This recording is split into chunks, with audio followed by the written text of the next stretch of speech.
लेकिन खुलासा हुआ कैसे? क्योंकि रन्या तो एक्ट्रेस थी, वो कहती थी वो कारोबार करने जा रही। दरअसल रन्या की ड्रेस से ये पूरा खुलासा हुआ है। रन्या की ड्रेस पर अधिकारियों को शक हुआ। शक कैसे हुआ? दुबई जाते वक्त अलग अलग तरह के कपड़े पहनती थी। जाते वक्त जब वो जाती थी तो उनकी ड्रेसिंग अंदाज सब कुछ अलग होता था, लेकिन जब दुबई से लौटती थी तो वो एक ही तरह की ड्रेस में स्पॉट की जाती थी। एक बार नहीं, 2 बार नहीं, 3 बार नहीं, 4 बार ऐसे स्पॉट किया गया। तो दाल में कुछ काला लगा। पूछताछ में रन्या ने खास ड्रेस से जुड़ा खुलासा किया। जब पकड़ी गई तो उन्होंने बताना पड़ा।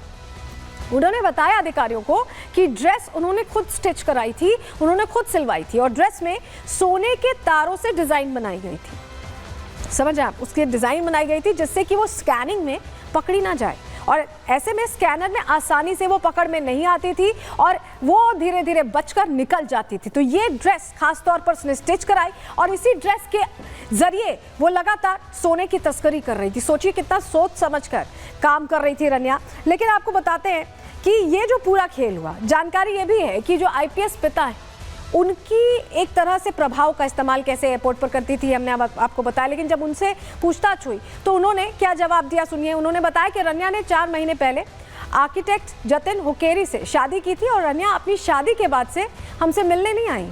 पिता ने किसी तरह के नाते से इनकार कर दिया।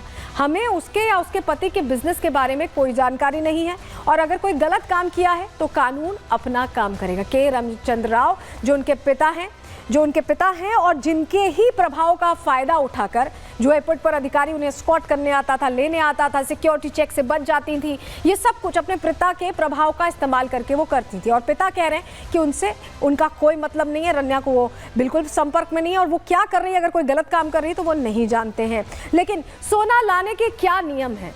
अगर सोना लाया जा रहा है विदेश से, बहुत से आपके जानकार कोई दुबई जाता होगा तो आप कहते होंगे कि हमारे लिए सोना लाइए या हमारे लिए इस तरह के गोल्ड ऑर्नामेंट्स लाइए, लेकिन क्या इसके लिए प्रावधान है? आप ये भी जान लीजिए, कोई पुरुष अगर 20 ग्राम सोना लाएगा तो चार्ज नहीं है।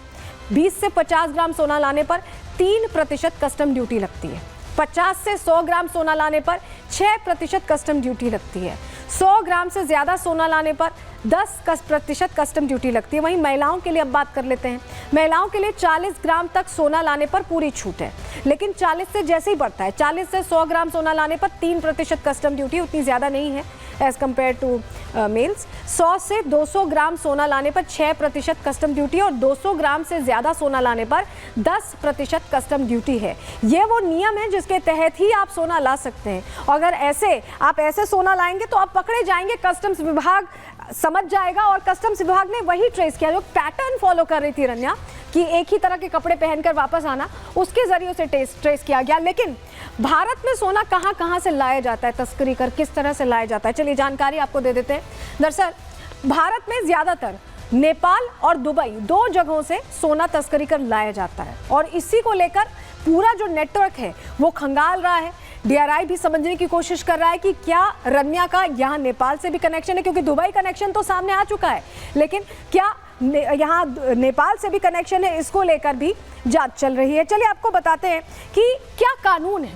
अगर पकड़ी गई है रन्या तो अब उनके लिए आगे की राह कितनी मुश्किल होने वाली है, कितनी ज़्यादा दिक्कत वाली होने वाली है, जानकारी आपको बताते हैं कानून क्या कहता है। देखिए, कस्टम्स एक्ट 1962 के मुताबिक अवैध तरीके से सोना लाने पर भारी जुर्माने का प्रावधान है।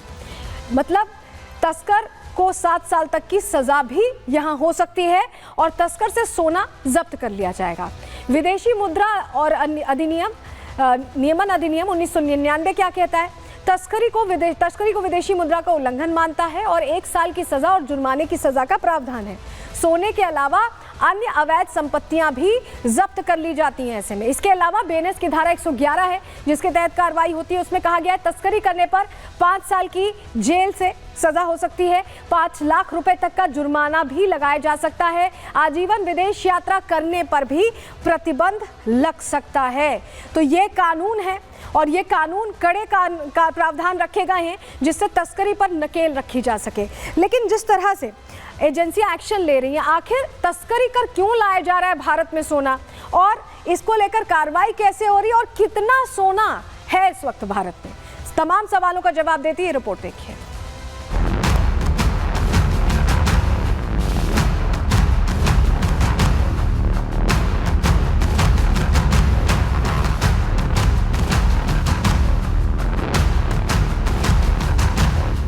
दुबई से गोल्ड तस्करी, एक्ट्रेस रन्या की गिरफ्तारी।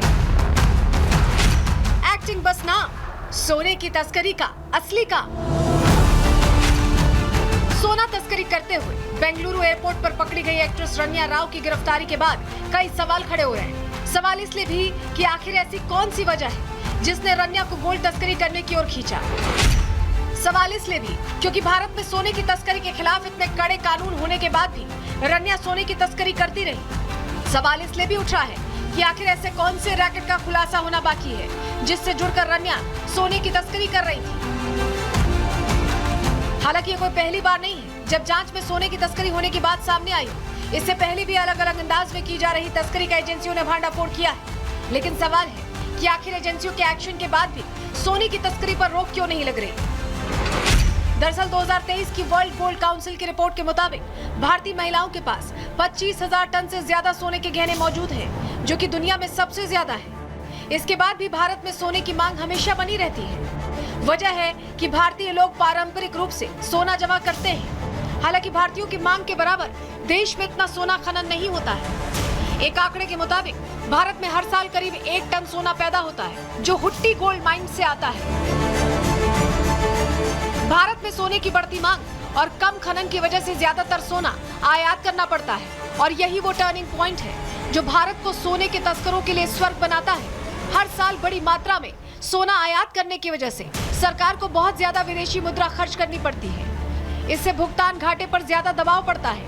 आसान शब्दों में कहें तो जब किसी देश में निर्यात से ज्यादा आयात होता है तो भुगतान घाटा बढ़ता है और इसी से बचने के लिए सरकार सोने पर कस्टम ड्यूटी लगाती है, जिससे सोने की कीमतें तो बढ़ती हैं, लेकिन सोने की मांग भी कम नहीं होती, जो तस्करों के लिए सुनहरा मौका होता है। तस्कर ऐसे ही सोने की तस्करी करके कस्टम ड्यूटी बचा लेते हैं और फिर देश में सोना कम कीमतों में बेच देते हैं। और ऐसा ही कुछ हो रहा था रन्या राव मामले में। बाहर से सस्ता सोना खरीदकर देश में सस्ते में बेचा जा रहा था। यही वजह है कि कम समय में रन्या कई बार इंटरनेशनल फ्लाइट्स पकड़कर सोने की तस्करी कर रही थी। हालांकि अब नजर इस पर है कि आखिर दुबई से भारत सोना तस्करी कर ला रही रन्या के तार किस नेक्सस से जुड़े हैं। Bureau report, Republic Bharat.